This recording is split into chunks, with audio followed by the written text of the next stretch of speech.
السلام عليكم ورحمة الله وبركاته. يا رب تكونوا بخير دايما وسعادة. في الفيديو ده هجرب معاكم تجفيف الفاكهة في الاير فراير، وهنشوف هتاخد وقت قد ايه وهتكون طعمها حلو ولا لا. هجرب معاكم التجربة كاملة وهقول لكم رأيي بصراحة. لو اول مرة تشوفي قناتي ما تنسيش تشتركي في القناة وتفعلي الجرس عشان يوصلك مني كل جديد، وما تنسينيش في لايك للفيديو. انا جبت هنا نوعين من الفاكهة، جبت فراولة وجبت موز. ما تجيبيش موز طري ولا تجيبي الفراولة اللي هي طرية، جيبي الفراولة الناشفه شويه زي الفراوله دي.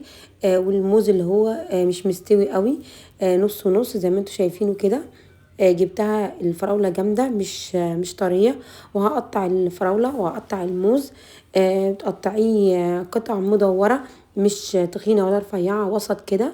دلوقتي انا قطعت الفراوله والموز بالشكل ده كده، بالسمك ده علشان تتجفف معايا بسرعه ومتاخدش وقت.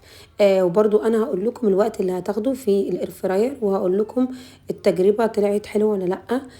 معايا هنا الحله بتاعه الاير فراير. اول حاجه هرص الفراوله، بعد كده هرص الموز. ممكن تحطي ورق زبده، بس انا جربت ورق الزبده قبل كده في الفيديو بتاع البطاطس الشيبسي. لقيت ورق الزبده بيتكرمش وبيتحرق. فورق الزبده ما بينفعش خالص، فحبيت ان انا احط الفاكهه على طول في الحله. رغم ان الحله زي ما انتم شايفين هي بايظه من الزيت، وجربت ان انا اعمل اغسل الحله كذا مرة، بس الزيت ده مش راضي يطلع. لو اي حد فيكو عنده طريقة يعني تطلع الزيت اللي هو محروق في الحلة يقول لي في التعليق. لاني جربت كتير ان انا يعني اطلع الزيت ده ومش بيطلع غير بالسلك. وطبعا لو استخدمت السلك في الحلة هتتجرح وهتبوظ، لان الحلة معمولة اصلا من التيفال. فانا بغسل الحلة على طول بالسفنجة، والسفنجة ما بتطلعش الدهون المحروقة اللي في الاير فراير. فلو في اي حل تاني ممكن تكتبولي في تعليق، او اي منتج جبتوه بيسيح الزيت الناشف ده قولولي. بعد ما رصيت الفراولة ورصيت الموز هحطهم في الاير فراير، وهدوس على الزرار بتاع التجفيف. بدوس هنا على زرار، اول حاجة زرار التشغيل، بعد كده زرار اللي هو بتاع التجفيف. ما بظبطش بقى التايم ولا اي حاجة، هو بيكون مظبوط جاهز على 6 ساعات. هنا زي ما انتوا شايفين. ركزوا معايا في الساعات، لان الساعات بعد كده هتتغير لما اشغل الاير فراير. هي دلوقتي شغالة على 6 ساعات. وعلشان برضو نشوف الوقت بتاع التجفيف خد مننا قد ايه. دلوقتي خلاص انا شغلتها بزرار التشغيل، وهستنى لما اشوف وهتابع معاكم التجفيف بتاع الفاكهة، وهنشوف خد وقت قد ايه. انا شفت فيديوهات كتير لناس بتجفف فيها الفاكهة وبتجفف فيها حاجات كتير، بس معرفتش يعني هي بتاخد وقت قد ايه. فانا في الفيديو ده هقول لكم بتاخد وقت قد ايه في التجفيف. دلوقتي انا شغلتها على 6 ساعات. بعد نص ساعة بقت دلوقتي الساعة 5:30. كانت 6، بقت 5:30. هي الساعات بتنزل. هنشوف دلوقتي الفاكهة اتجففت ولا لأ. زي ما انتوا شايفين كده الفاكهة ما اتجففتش خالص ولا حصل فيها اي حاجة، هي نشفت بس شوية صغيرين. ودلوقتي بعد ساعتين، الساعة دلوقتي 4، انا كنت مشغلاها على 6. هفتح واشوف الفاكهة اتجففت ولا لأ. الفاكهة ابتدت تتجفف، وزي ما انتوا شايفين كده لونها ابتدى يدبل. ده بعد ساعتين، يعني بعد ساعتين ده شكلها، بس برضو لسه ما اتجففتش قوي. ببتدي ان انا اقلب الفاكهة على الناحية التانية علشان تتجفف معايا كويس. زي ما انتوا شايفين كده الوقت مش وقت قصير، وقت كبير جدا. خدت وقت كبير، ساعتين، ولسه هنشوف هتاخد وقت قد ايه على ما الفاكهة دي كلها تتجفف.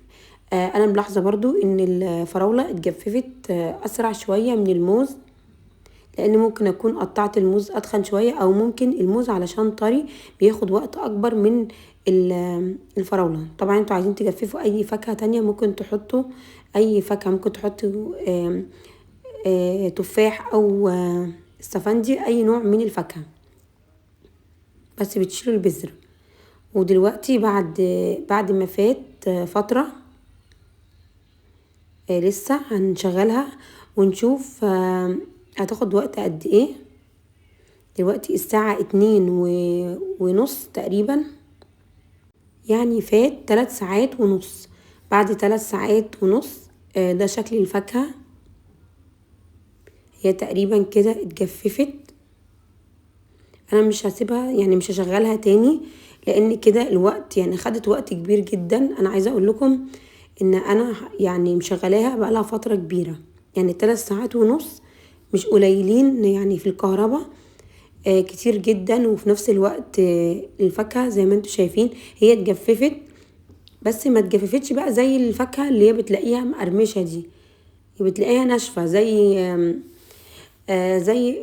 الزبيب. زي مثلا لو انتي جايبة زبيب، هي بقت عاملة زي الزبيب. وده شكلها بعد ما اتجففت. يعني لما بتجففي مثلا عنب بيطلع ناشف زي كده، مش حاساها زي الفاكهة اللي بتشتريها من بره اللي هي المجففة. حاساها مش زيها، يعني حاساها انها ناشفة قوي زي العيش الناشف كده. دلوقتي هدوقها وهجرب طعمها وهقول لكم طعمها عامل ازاي. هجرب اول حاجة الموز، عشان الموز طري شوية، حاسة ان الموز منشفش قوي، بس يمكن لما تسيبي الفاكهة بره تنشف معاكي اكتر. انا ما حبيتش اسيبها اكتر من كده يعني في الايرفراير، لانها خدت وقت كبير جدا. طعم الموز حلو، بس طبعا الموز الفريش احسن بالنسبه لي، يعني احسن من الموز اللي هو المجفف. وحاسه ان هو لونه مسود شويه، يمكن علشان الموز بيسود. والفراوله طعمها عامل زي الفراوله العاديه، بس فيها نسبه يعني محطحطه شويه كده. فالفراولة عجبتني اكتر، رغم ان هي يعني ناشفة اكتر من الموز، يمكن عشان ناشفة اكتر. الموز حاسة ان هو كان عايز يقعد شوية في الايرفراير، بس عجبتني الفراولة رغم ان هي ناشفة اكتر، وناشفة جدا، تحس انها شبه ورق الشجر كده. بس هي تجربة، يعني انا حبيت اجرب معاكم في الفيديو ده، علشان لو انتوا حابين تجففوا فاكهة تعرفوا هي هتاخد منكم وقت قد ايه، او كنتوا لسه ما اشتريتوش الايرفراير تعرفوا تجفيف الفاكهة بيقعد قد ايه. ودي كانت تجربتي معاها، يا رب تكون عجبتكم. ما تنسونيش في اللايك. مع السلامة.